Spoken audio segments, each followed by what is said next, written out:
So we're on to our next speaker, who's come from New Zealand's native place, New Zealand, to talk to us about Rutherford Road to Splitting the Atom.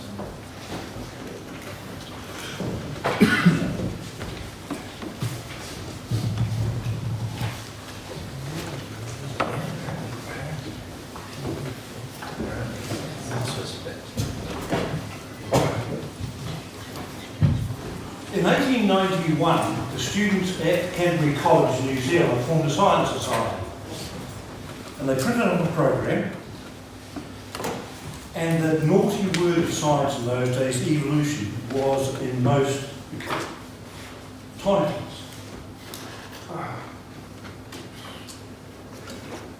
Evolution of the elements, evolution biology, and even evolution in morality and religion. This caused the Bishop of Christchurch to thunder from the pulpit that the students at Centenary College were satiated with agnosticism. And a letter right at the editor had the solution. Science must be banished from the college curriculum. Now, luckily it wasn't, because one of the earlier joiners of that society was a second-year physics student called Ernest Rutherford.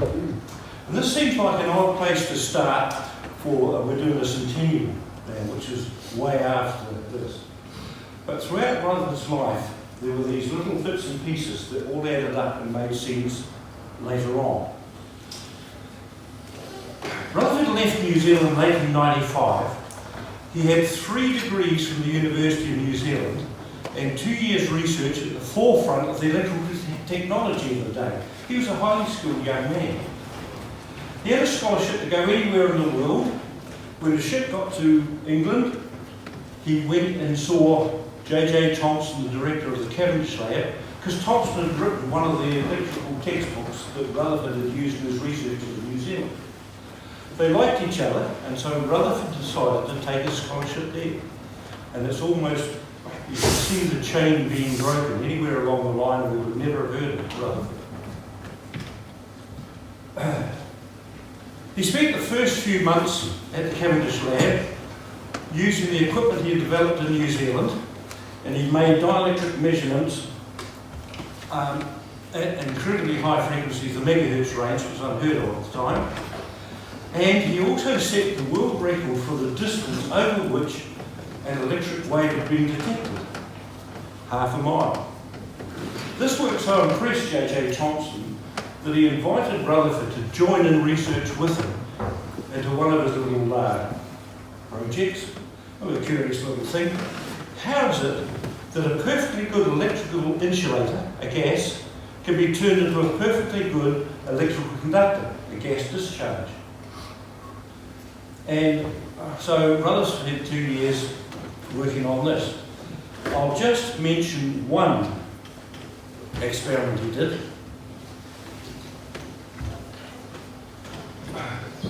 2 metal plates, that one there, and one along here, part of which was a gauze, so ultraviolet light could be shone through there, and it was known that these electrical conductors were, when ultraviolet light hit the metal, it gave out these conductors. The 2 plates were connected to the Cambridge town supply electricity, oscillated at 150 hertz. And so when this bottom plate in the positive part of the cycle, it would attract these negative conductors and you get electrical conduction. And when it was in the other half cycle, when this was negative, like charge would repel and there'd be no conduction. And then the distance between these 2 plates was just increased until finally there was no conduction whatsoever. And Rutherford was measuring the distance at which these negative charge carriers diffuse through gas under those voltage range. But it was J.J. Thomson who did the definitive experiment. He took a beam of cathode rays, deflected it to the left with electric field, deflected it to the right with a magnetic field, balanced them up so there was no deflection, and showed that though the mass of those fundamental charge carriers had to be less than 1/2000th the mass of the lightest known atom, the hydrogen atom. He had discovered the electron, the first subatomic particle. Rutherford had worked alongside him in these measurements and was an immediate convert to the fact that there were objects smaller than atoms.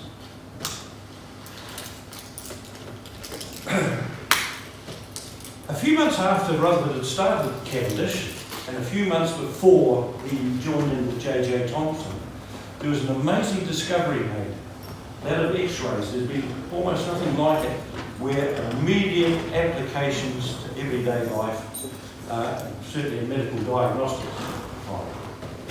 And then a month after that, there was a curious little thing called radioactivity. Some of these very heavy atoms seem to be giving out ionising rays spontaneously. J.J. Thomson continued in the ion conduction realm, but Rutherford used both X-rays and radioactivity to induce his ions into leaving ionised trails and being conductors and things. He was more intrigued with what was the nature of this radioactivity. He had found his life's work at that moment. He quickly showed that there seemed to be two sorts of radiations given out. One that you could easily stop. I mean, just a sheet of paper would do it. Another was much more penetrating. And with his classical background, he named them the alpha and beta particles. In 1898, he transferred to Canada. He wrote home to a girlfriend that he was expected to knock the shine off the Yankees by doing this. The physics department at McGill University was brand new, very well equipped, excellent. But radioactivity was just in its infancy and it was still extremely crude. And this is the way Rutherford was measuring radioactivity. It was just what we call electroscope. In the old days we didn't have to explain it, probably these days might have to. Attached to it, a thin metal foil that was flexible.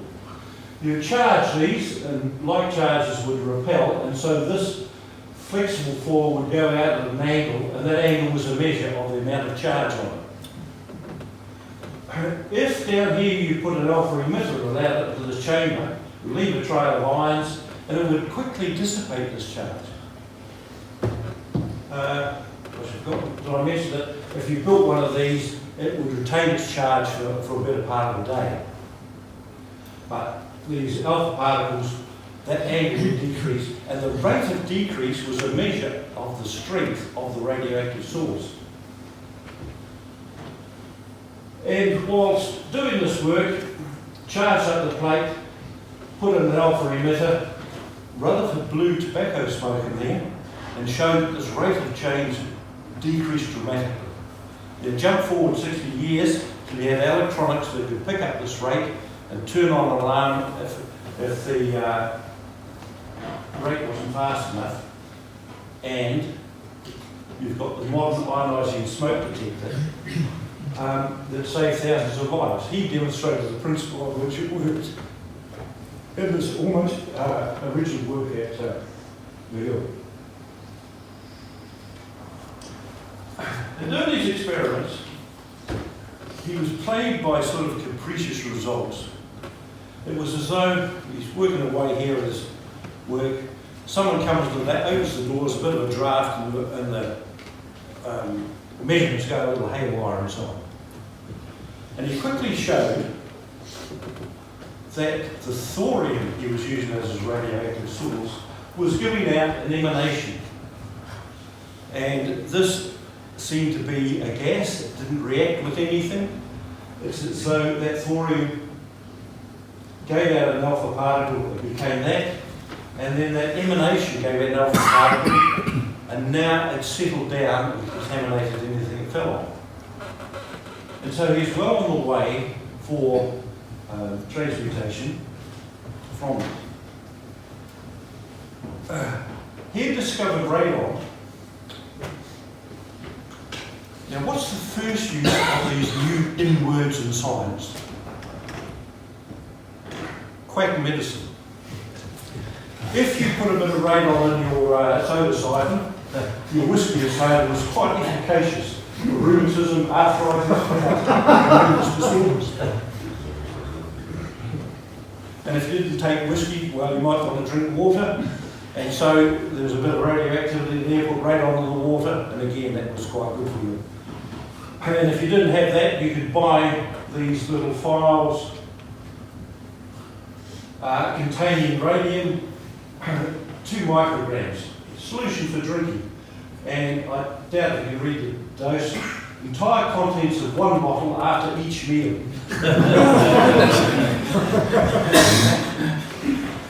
What's the second use of the new in words in science and the general public area? It's advertising. Think of the Ford laser car, all these sorts of things. Whenever there's a new word, it comes out somewhere in the advertising word. And when Rutherford's uncle back in New Zealand sold his flour mill, the new runners won many prizes at A&P shows with their radium brand raw flour.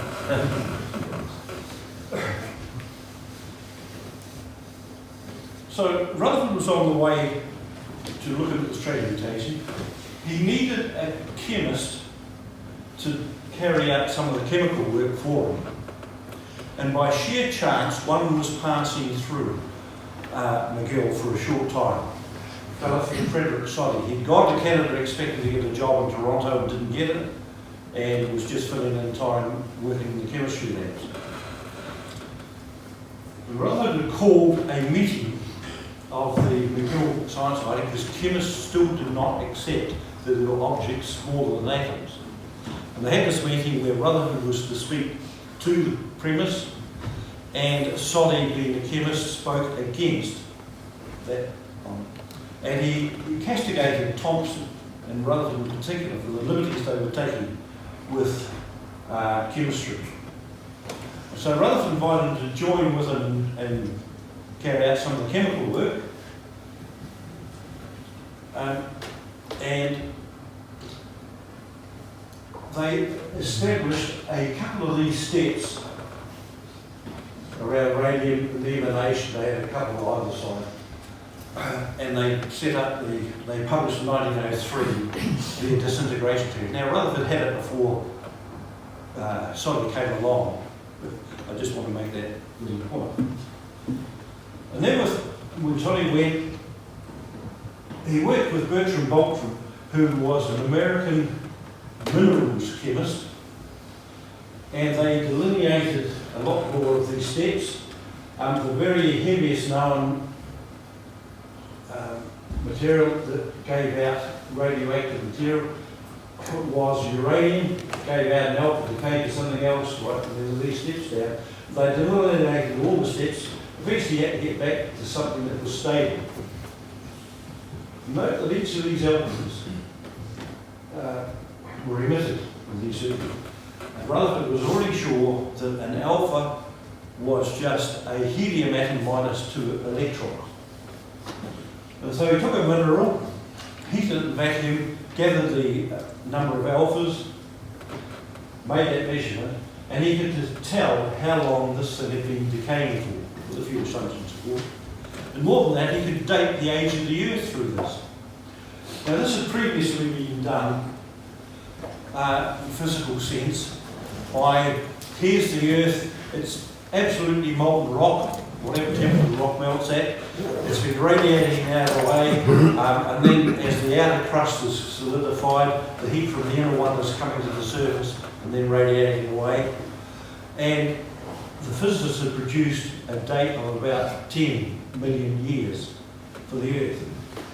And this was way short of the hundreds of millions that the geologists needed to account for the salinity of the ocean, the depth of precipitation, and so on. And Rutherford said, well, the Earth has some radium in it, that radium is sending out these alpha particles, enormous energy, and it's maintaining this heat. And so the age of the Earth is going to be prolonged by hundreds of millions of years.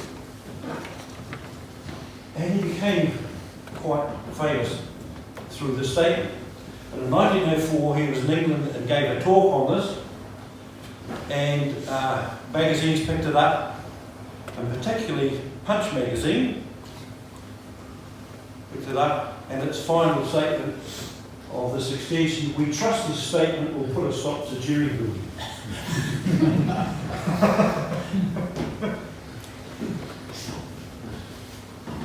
1907, Rutherford, young, vigorous, confident, highly regarded by his physical science peers from his discoveries, coming to world public attention because of like dating the age of the Earth. But for some years he had been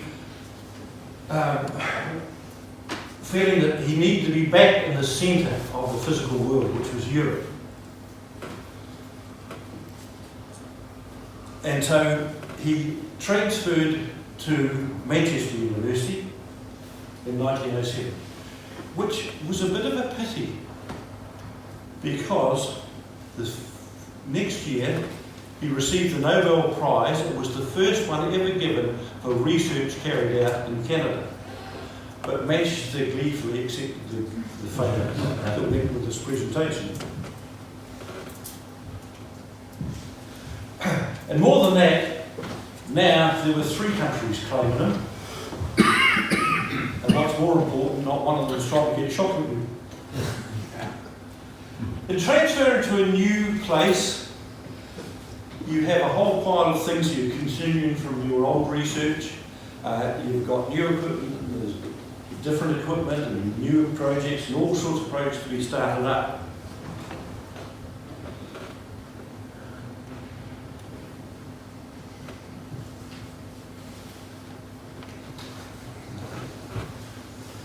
Just going back to Canada, everyone knew that you could deflect a beam of beta particles with a magnet, but no one had been able to do it for the much heavier alpha particles.